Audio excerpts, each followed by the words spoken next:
warahmatullahi wabarakatuh. Hello, my name is Ahmad Sofian. Hello, my name is Sinta. Hello, my name is Rescuini. Hello, my name is Risa Sandrina. Hello, my name is Dilausa. My name is Ali Ginaya. We from the first group want to tell you how to make omelette. Before that, I will show you the ingredients and the tools that will be used. The ingredients is 2 eggs, pepper, flavoring, onion, a glass of milk, sausage, and butter.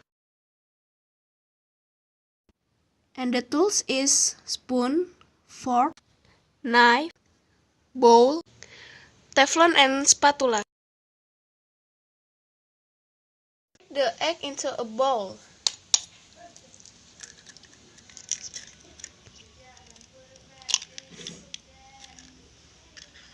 Add enough salt and pepper, also 2 tablespoons of liquid milk.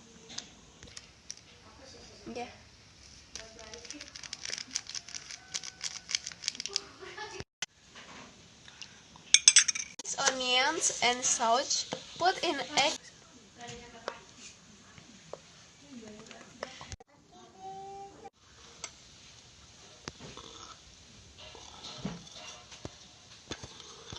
Shake the egg.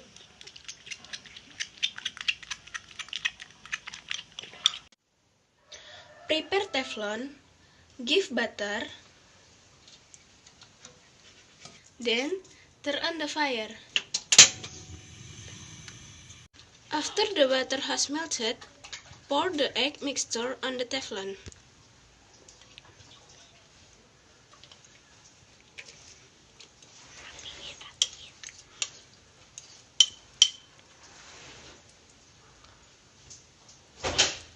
To small so that the mixture is evenly distributed. Browning. Transfer it to the plate. Shape and decorate as desired.